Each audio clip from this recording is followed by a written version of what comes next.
She may test the forehand, but we'll 0-0. First serve underway. And deep to the backhand. You were correct. And testing the backhand early. And the movement as well. Point. Catherine is no stranger to playing new players. I'm sure this is the first time she's seen this particular player play, and she's smart enough to know what she should be testing. It's like you're seeing the future. All right, where's the target now? 1-0. I would guess deep middle or backhand. Yeah. And test the forehand a little bit. And even though she missed that, she did get a pretty good look at it, so it's definitely going to be noted by Catherine. 2-0. Let, replay. There's a let, 2-0. which is replayed here on the PPA Tour. It looks to go deep middle with that serve.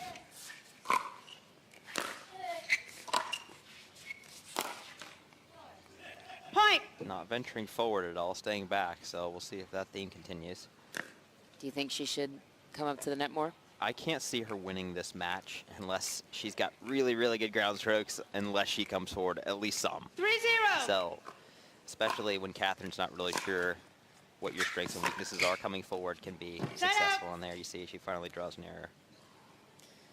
And that's something you brought up in our first quarterfinal match, that adjustment from that tennis mindset to always come forward, especially in women's singles. Yes, and she takes a pretty good cut at that serve. That's the first serve we've seen from her, but definitely launching into it. Good rotation from the hips and the shoulders. 1-3.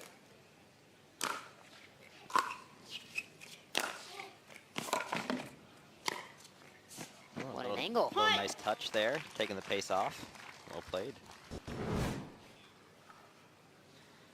And when you play Catherine, it presents a different set of challenges than playing someone like Anna Leigh. With Anna Leigh, you can get overwhelmed with the power and backhand in particular. But with Catherine, she's probably the best mover on the women's tour. So sometimes you think the point is over, and Catherine's athleticism will bring it right back.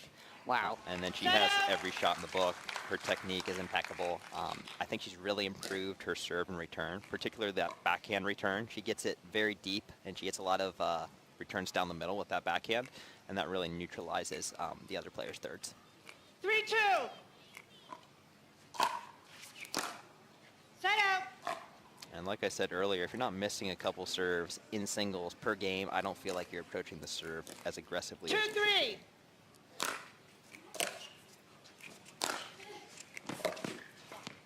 Garcia takes advantage of a short return, to your point. Yeah, she seems to like to pull that forehand cross-court based on what we've seen so far, 3-3. which is also another tennis tendency.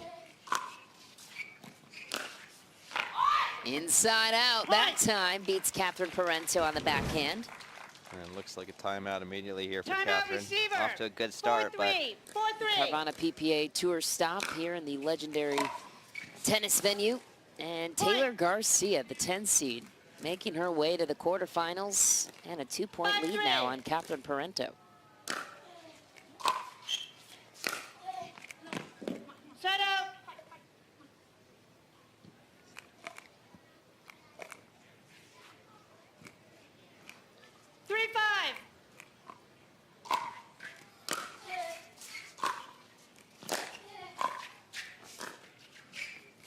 And she chooses to drop. Interesting. It's definitely a good sign that she dropped that ball, because a lot of tennis players that are new to the game will try to drive that, and in that position you just can't bend the ball enough to get it down in time. So definitely like the shot. She ends up losing the point, but definitely liked it.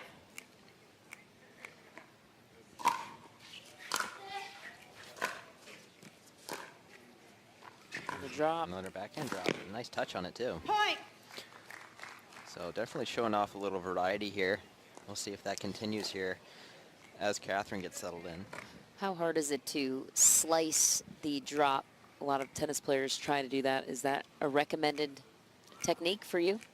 Certainly it's a way to control the ball, and it becomes pretty naturally to a lot of tennis players to control it that way. The one mistake that they make oftentimes is they start the paddle too high. So a tennis slice is hit from high to low, but you're playing with a completely different set of equipment in tennis. So if you chop the ball too much in pickle, unless you time it perfect, it tends to float.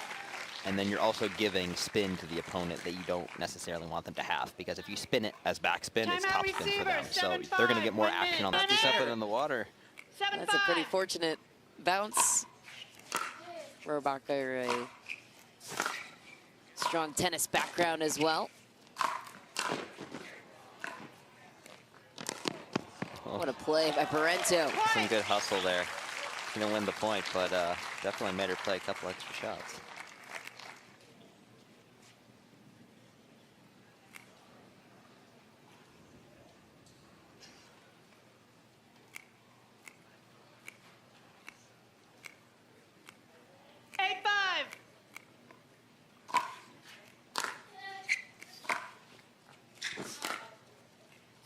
Wide for Parenteau.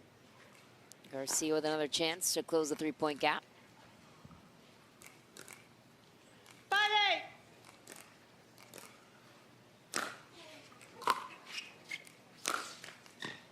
Set out. Another very nice deep serve there from Taylor.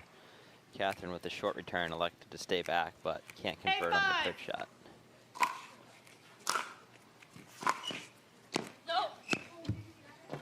Tight call there. See if Catherine decides to challenge. Call stands. Side out. Overruled. Off the paddle, it looked like she just barely missed it, but might get a replay here. Oh, that's tight. To the naked eye, it looks barely out, but yeah.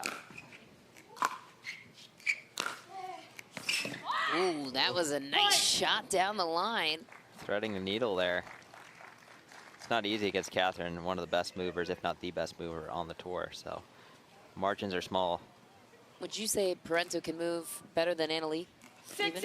I Faster? would say Catherine's movement around the court is better than Annalie's. Annalie's got other attributes that she uses to great effect, but to me, Catherine is second to none in terms of movement around the court. And is that overall foot speed, positioning, all the above?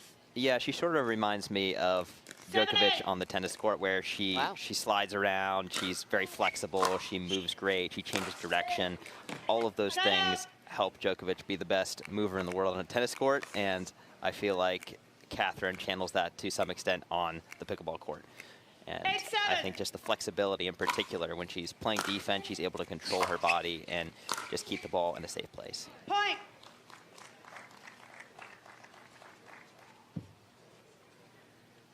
Garcia has kept things closer than maybe some would have expected in this matchup. Trailing by just 2, Parenteau 2 points away.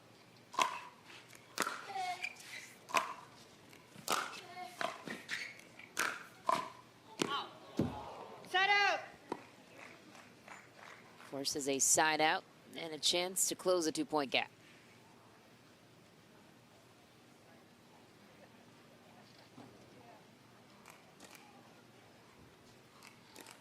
7-9.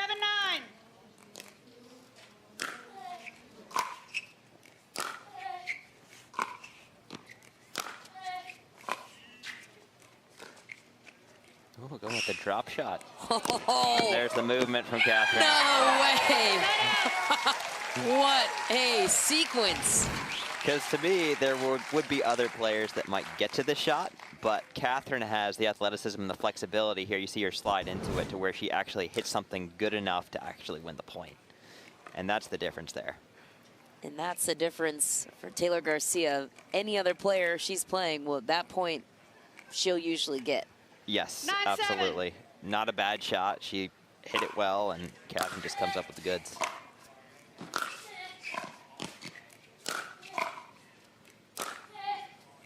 Taylor Garcia, clean winner cross court on the backhand. Off the back foot, no less. That's not an easy shot.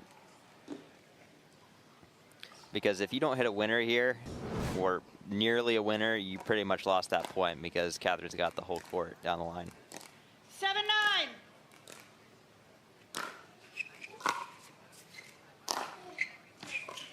Side out.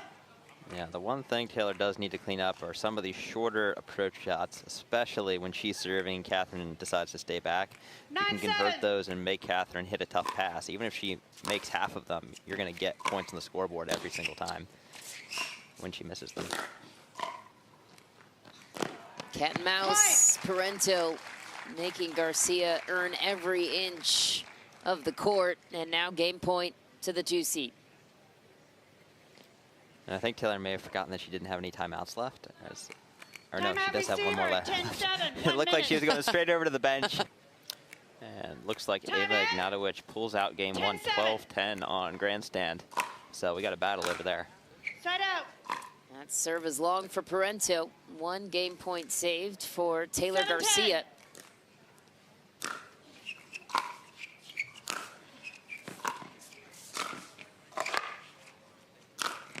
Oh, Point. inside out finish for Garcia. Pulls within 2. And that time she made the approach, got a good look at the volley, and finishes on that last one. 8-10.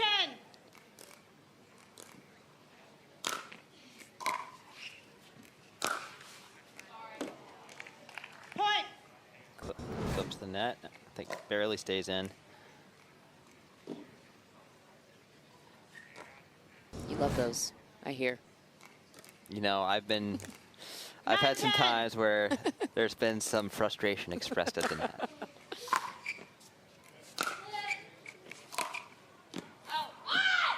Wow. Tie Timeout game. receiver. Taylor. On the women's side, it's the exact opposite on the men's side, where Yeah. you have all 4 top seeds in the semifinals. Always fun to see the gang back together at the top, though. I mean, a lot of times I do see it that way, Michelle. Of course, because you're usually at the top. Gets lonely up there, doesn't it? As they say. Not when your brother's your partner, but who's counting? Good side out there for Parenteau.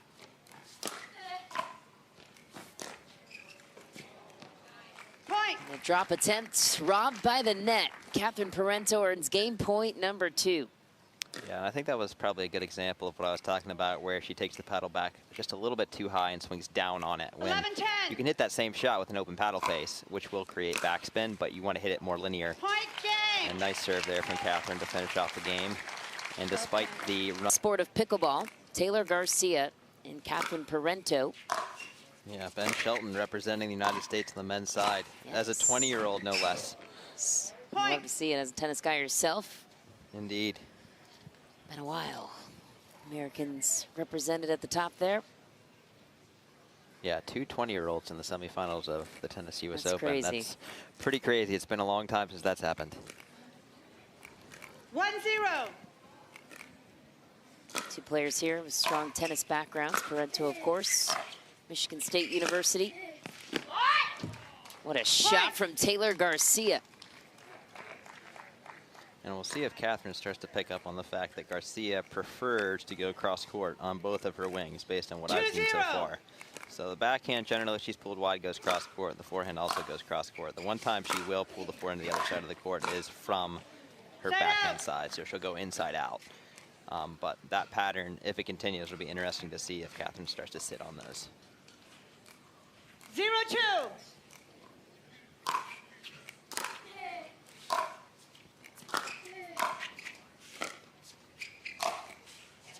Catherine Parenteau, she's dominant at the kitchen.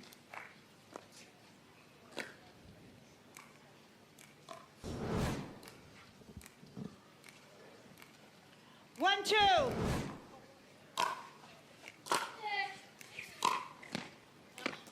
Set out. Sends it long. Garcia gets the serve back and a 1-point lead. 2-1.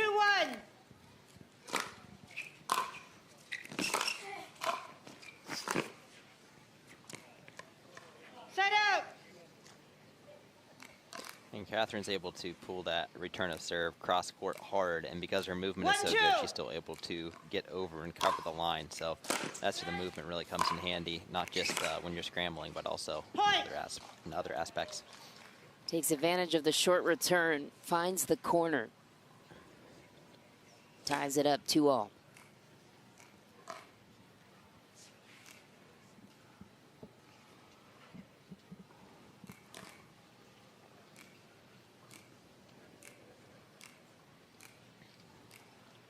Two.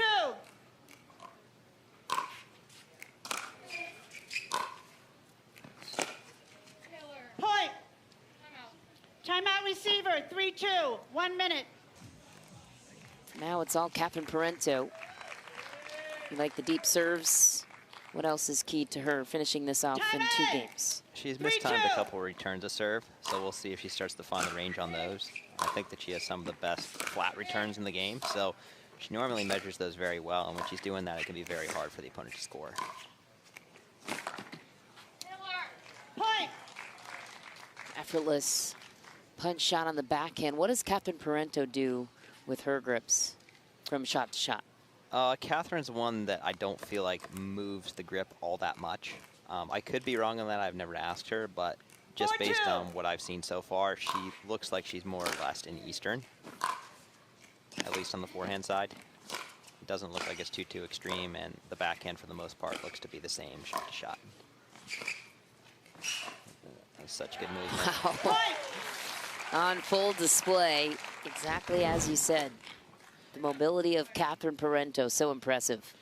Yeah, because it's one thing to get there, but to get there early enough and with enough balance to make the winner seem easy up the line. Plenty of court to work with, but if you get there a split second late, that can disappear quickly. 5-2.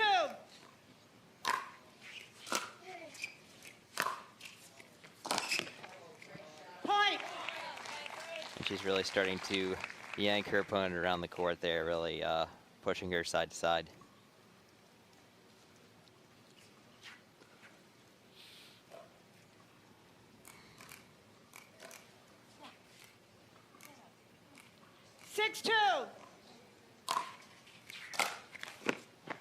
Point. And off goes Catherine Parenteau. A blazing 5-point lead here in game 2. 7-2.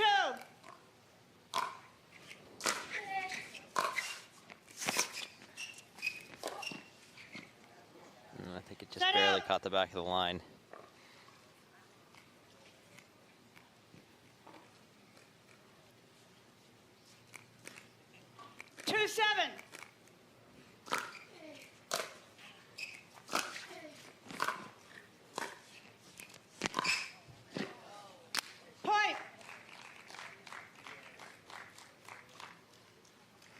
Garcia back on the scoreboard again. See if she can make a run of it here. What does she need to do to make a run? I feel like she's going after her serve less as the match goes on rather than more. I'd like to see her continue to go after that serve. She's gotten some shorter returns and gotten some opportunities from that. So deep serve like that. Catherine handled it well, but definitely some opportunities there. There's some nice backhand drops, but Catherine with the variety, showing off the touch. So the thing that you'll learn when you hit a good drop eventually there is you need to change your court position. It looked like she was starting to kind of move into the court, but you can see her hesitate, and Catherine recognizing that is going to drop her on that. Because part of the purpose of dropping the ball is to get yourself to a better court position that you can maybe then be aggressive from.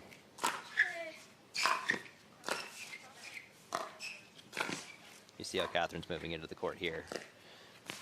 The seasoned veteran that she is, she ends up losing that point, but you see she made her way to the kitchen line, and just that little extra step and not hesitating in that mid-court area when you're hitting at least decent, if not good drops, you need to be pressuring up and taking away some angles. And when you're hitting your targets simultaneously, are you deciding where you're positioning yourself afterwards? Certainly left and right is going to change based on where you decide to play the ball. Down the middle takes away the most angles, but as you move the ball to a certain corner of the court, you're going to move in that corner of the court. At least you're going to shade more towards that half, since the winner can come down the line more quickly than the cross court, so you have to favor that, and Catherine understands that as well as anybody. So if you drop it middle, where are you positioning? Middle, it depends on where you're striking it from in terms of middle, so it could be right down the middle, but if you're running around and hitting a forehand versus a backhand, a lot of times that could create different angles that you may or may not change. But Catherine with a great hold on the backhand there. But the bigger shifting takes place when the ball is left or right in the center. And you can see Catherine just completely fools her there with that backhand, but So good. Very tough to read. 8-3. Point. And Catherine finding the Timeout range on the receiver. serve. 9-3. 1 minute. Back. Since taking that 6-week break. Hasn't missed a beat since her return. Cat and mouse, easy finish for Parenteau. Yes, and the 6-point lead turns into a 7-point lead and match point here. Match point indeed.